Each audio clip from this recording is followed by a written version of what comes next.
Coach, is this strange for you being in South Philadelphia, going to see Chiefs fans? Well, I don't know how many, because it could be 4 or 5 guys for all I know. I have no idea. You're in for a surprise.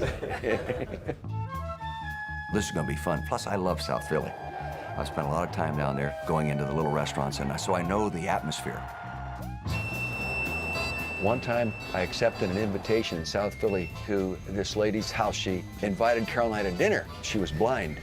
Unbelievable meal. Flames all up around the pots and everything, but she knew what she was doing. It's great food. It was great. Had a wonderful evening. And Monday, I get to work, and I get a call from the NFL office.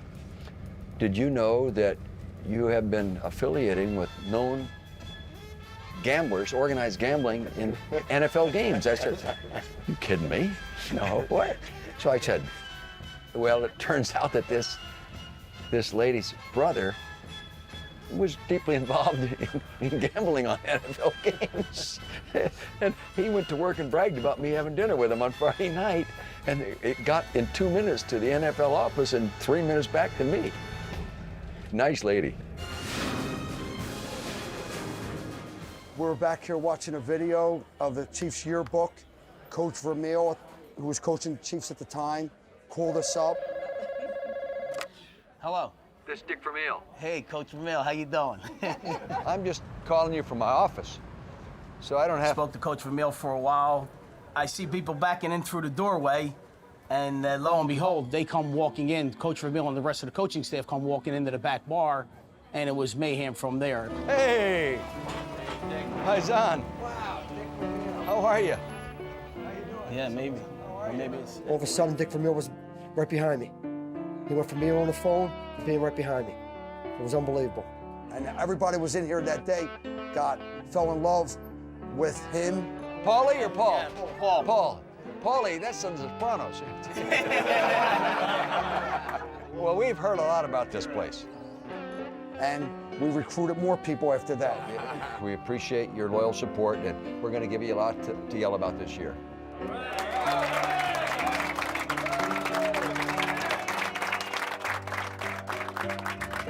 You guys got to get Andy Reid down here and show him this place. He's a great guy. Andy's a great guy. We don't play the Eagles. This is about Dolores, cousin Oh, Dolores. yeah. Yeah. Okay. You actually know his cousin Dolores. She's blind. Oh, yeah, I just told the story. Hey, I just told the story. That's Paul's cousin. I just told the story. Yeah, Oh, that's lovely Paul's lady. cousin. Yeah, I told him about cooking the meal for me. She's blind, the flames shooting out all over. But her brother was a gambler on days. That's sweet. Right? How's she doing? Hey, give her my love. She's a sweet lady. She used to call, this is a true story now. When the coaches came in, I enjoyed it because it surprised this guy here more than anyone. And that's the #1 fan. Lamar Hunt should know this guy. Chiefs founder Lamar Hunt did get to meet Anthony and Paul, whose family bond with their team only grew. I always knew, the pictures with Joe Montana and Derek Thomas.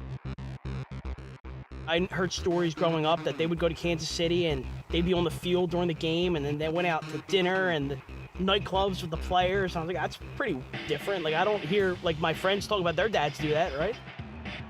The day I was born, the Chiefs played the Broncos, and my dad actually left the hospital to go to the bar and watch the game. November 6, 1988. Tackle in the end zone by Dino Hackett. It's a safety. That's my son, Anthony Jr. Anthony Jr., how long you been coming to the bar? Since, let's say the day I was born. I might have been here after the hospital, I'm not too sure. My son was born in '88. My first experience in Kansas City was in '91. I came home with about $1,500 worth of Chiefs paraphernalia, of which 800 of it was for him. It's a Chiefs helmet my dad gave to me. September 1990, this was made. Ooh, 23 years later, still wearing it? Is that 24 That was carats? his, yeah. If I was bad, as a little kid, and I was getting punished or grounded, my father would threaten me by telling me I can't come to the bar to watch the Chiefs. And that was devastating. That was me. And my little sister. She was an infant, and I was. She wasn't even walking yet. Yep. So you were born to be a Chiefs fan? Yep. We had a cat, KC. My dad named him. Yeah, my dad named him. So growing up, I had to explain what it was. You know, my friends were like, "What is KC?" And I was like, "Well, the Kansas City Chiefs." You know them. They're like, "Who's that?" I'm like, "Oh." So I wasn't always a football fan. They could put me in the outfits all day, but I really didn't understand what it was. But I always had the story to tell about my dad and my brother being Chiefs fans. They loved them so much, and then I became a Chiefs fan and football fan through that. Well, tell him your nickname. Her fiance gave her the nickname. She's the #1 lady chief. What's your fiance a fan of? He's an Eagles fan, but Yeah, for now. for now. But I always say, like, our baby eventually will come out of the womb and wear a Chiefs onesie. That's gonna be. Nice. All right. That's going to It's a be good compromise. That's what I was wearing. That's what Anthony Right. was wearing. So That's not up yeah, for debate. That's not up for debate. Fair enough. Yeah. The game is over, and the Arizona Cardinals are heading for Super Bowl 43. Heartbreak for the Eagles, who went this far. For years, living in Philadelphia and seeing friends and family of ours that are Eagles fans being so disappointed. But at the same time, I'm super envious because I'm like, dude, we were just 2-14. Like, I would do anything to be rooting in December and January for my team.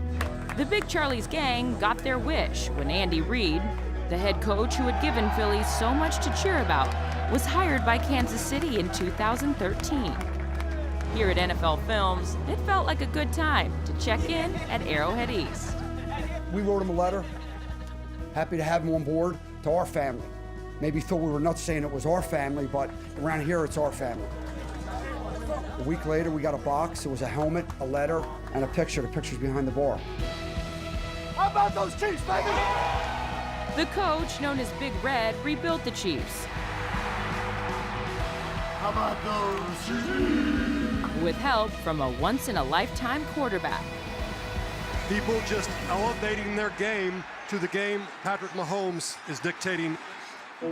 After Kansas City's first Super Bowl win, Paul got a new bike. Now, 50 years later, come on, kid! The Chiefs were riding high in the AFC Championship. Inside the 10, still not down. Out of this world. And this game is over. And so is the 50-year drought between Super Bowls. So I was in Miami the week of leading up to the Super Bowl, just to see the festivities, right? For press week and everything. And my buddy was like, "Hey, dude, I got us tickets to the game, 40-yard line.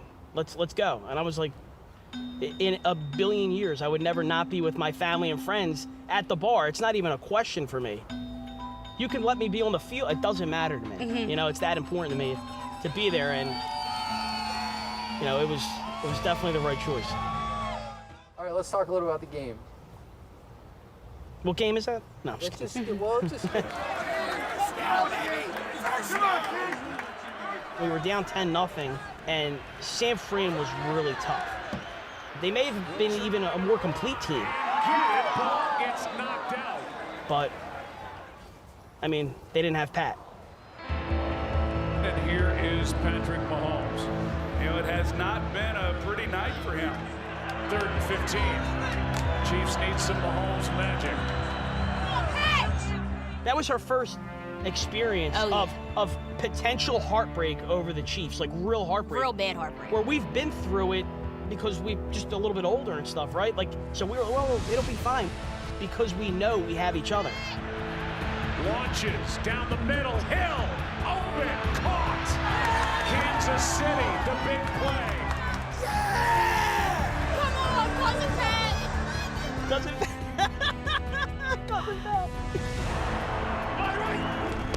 First and goal pass. Open. Touchdown. Kelsey.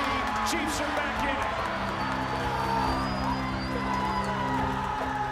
And we were like, Marina, calm down. Like, it actually Paul was the calmest I've He ever was. seen him, and I was hysterical crying. I said, "How are you And Paulie kept saying, it's just a game, remember? It's just a game. It's just a game. It's only a game, Yeah, it's Mom. only- It's only a game. That's all. She did say that. It's not just a game. Look at her crying. She did say that. It's crazy because you want it so much for everyone else. Like, I wanted it more for my dad and Paulie than I did myself. Family! This is what it is, family! Let's go return it. Now 3rd down and goal. He's cool. He's cool. Mahomes throws, pass, Williams, touchdown! Kansas City jumps on top. This is a 4-point game with 2:44 left.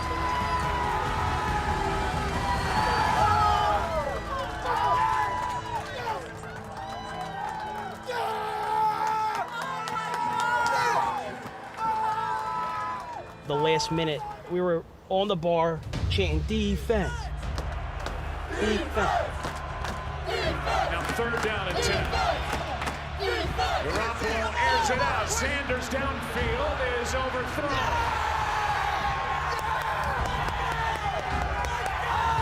And now with 1:33 left, it's 4th and 10.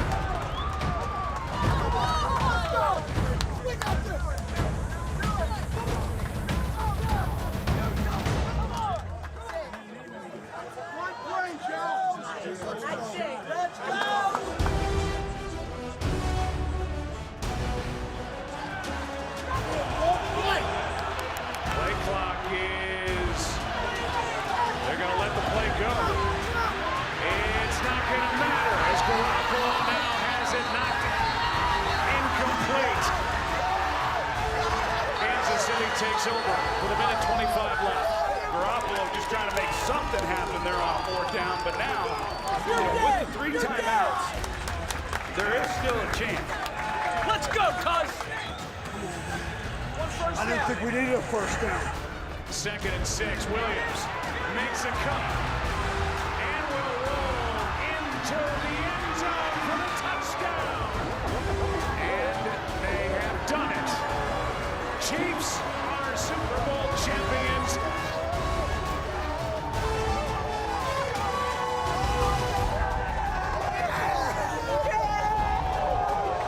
I love you.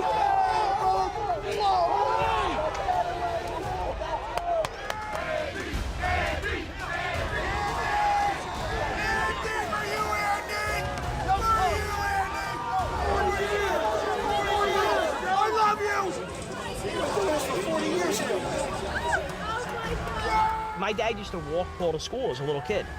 They've just been lifelong older brother, little brother, best friends, and as much as they're invested in the Chiefs, they're invested in each other and seeing each other go through heartbreak and want each other to see that happiness we were able to feel Super Bowl Sunday. I love you, Coach. I love you. After the game, walking outside the bar, Paul said it was like when the Wizard of Oz turns from black and white to color. Literally a whole nother world. The music, the neighbors had fireworks for us. It was so beautiful. They won though. Don't cry. Happy tears. I know that. I know that, doll. Look at this. This is sick. This is sick. You built this. Yeah, tough. Guys like you. Guys like you.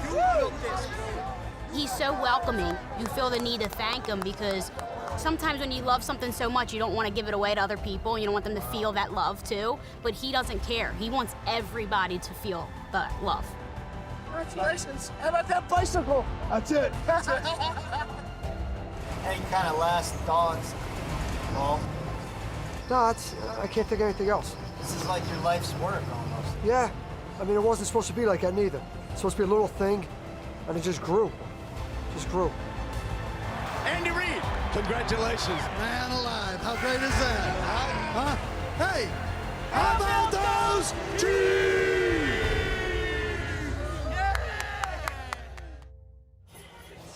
All doing hands. Turn around.